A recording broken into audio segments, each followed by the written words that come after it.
what I want to talk about a little bit more is that there's going to be a Kumai Dojo special next week, and the Tokyo Game Show should become a midweek, and hopefully there's some information about some updates for VF. I'm very excited about both those news. You know, there was a Dojo Kumite this week with Shihopan, and he's going to be back for the next one. And it was a lot of fun watching it. And there's even an epic battle between Shiwa and Chibita. But it's really fun to see VF Esports doing those events again. You know, they're doing both offline and online events, and they're broadcasting the online events too. And they're bringing personalities out to the offline events. So I'm excited about that. Seeing that SEGA had invested Virtua Fighter esports at Tokyo Game Show really makes me feel happy. Yeah, so that's the thing. This past week actually had a lot for people who, I guess, what's that slang that's been using on Twitter? Hopium. Yeah. There's actually been quite a few things that I think is good signs that for the VF community, that SEGA is listening and adjusting things as needed for the community. I'll just say, for example, the Challenge Cup series,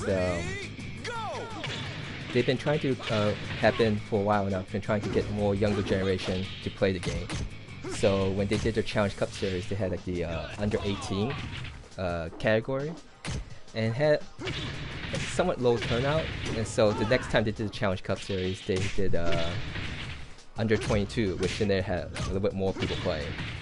But then the third time they did the Challenge Cup series, when in the under 22 category, only 5 people participated.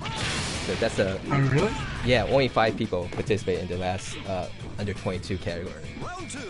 And so I think that was one of the reasons why they postponed the second Challenge Cup series to October, is so that they could readjust how they're going to run, possibly get more the younger generation to play and participate. And so this is why they took out under 22 category and replaced it with a 3-on-3 team tournament, in which I see. The requirement is that when you have these 3-on-3 team tournaments, one person must be between the age of 12 and 22. So that's how they're trying to get maybe more younger generation to play. So each team's got to have at least one member that's part of the youth. Okay. Yes. So it's a mix. Okay, that's awesome. I think that's a good rule, and I think that's also why the tweets coming from the event the other day were pretty good, and it looked like they had a lot of fun. I saw some of the tweets from Japan. I followed some of these new under 22 players, so, and it looks like they had a wonderful time. So yeah.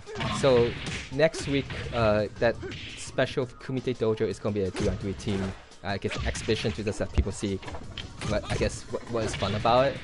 So they had 2 of the previous under 22 winners, Yasokami, a Lei Fei player, and Metsuryu Jackie, a Jackie player. There'll be, I guess, put 2 teams with Homestay Akira, Camereon, Virgo, and Beta. So we'll get to see a 3-on-3 match between them, with each team having one under 22. So it's just one of the things in which I guess they're trying to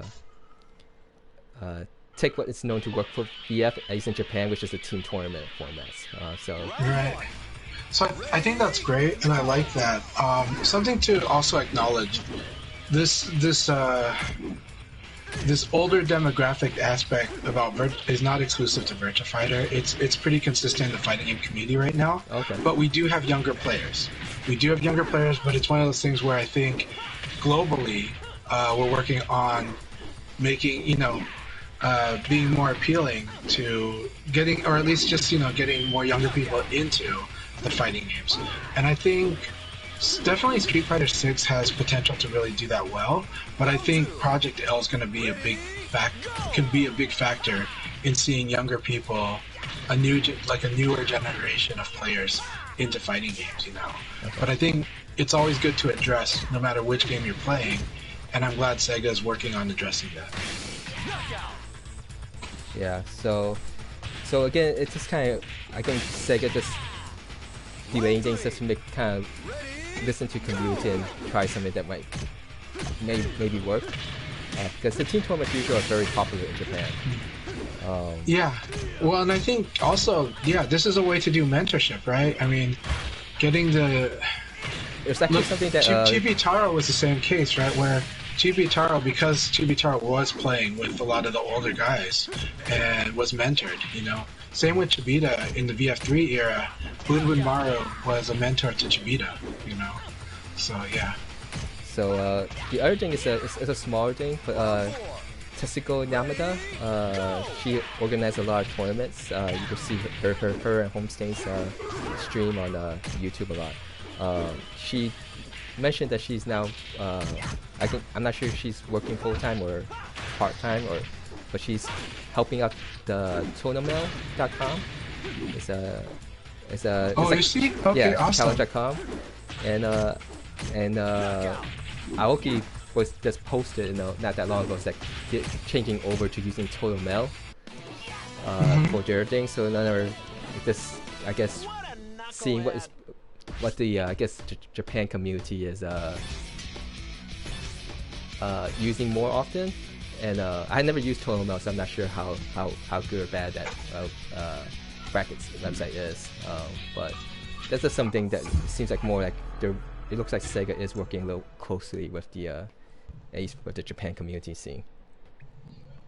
Okay, and that's again more wonderful news. So I'm happy to hear all that, and I will say also the Japanese VF players are still very excited at the idea of possibly Virtua Fighter at Japan Evo, so Evo Japan. Oh yeah, that is the news. Is it April 2023?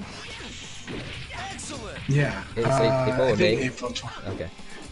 April, May. It's in the spring, yeah. Okay. I think maybe March, April, but it's gonna be awesome. And I've been openly talking to my wife about that. I really want to do that. If VF is there, I want to go to Japan next year. We'll see though. There's a lot of things a lot of conditions for that to happen. For it to actually happen, yeah. And the last thing that is giving me at least hope that there's, Sega's working more. I'm not sure you saw the Aoki tweet. Let me I actually wrote this down. So I think this is good for the global community. Aoki wrote maybe within this week where he'd say, in English, it has been 3 months since I learned to speak English. Although my speaking style is similar to English words, I feel that I'm not shy and resistant. Maybe. So that's awesome, though. He's actually taking lessons awesome to learn English. So is that coincident? I think he maybe just That's I mean that might make me unreasonably optimistic, but I'm really happy. And if we get interaction with Aoki, that's like the best. That's like that. I mean, it already made all of us really excited when Aoki was, following people on Twitter. But this is just even more. And I'll admit that if I ever do, in the rare moments when I do see like Aoki liking like one of my posts, it's like such a good feeling, So it's just one of those things where it makes us so excited about Virtua Fighter and globally. So yeah, it's the best feeling, Tricky. I agree. And I'm glad that that now they're following you too, because that was long overdue. But again, we're just grateful. We're grateful. We act with grace, and we say say Sega, thank you, please. And if we can help, we're happy to help. So yeah. But yeah, I mean, he only used that Twitter account mostly about talking about Virtua Fighter, so it has to be related to it. I guess. Yeah. Right. I'm taking the Hopium, whatever they call it in Twitter, the Hopium. So. Alright, we have just one more match and we'll start this league.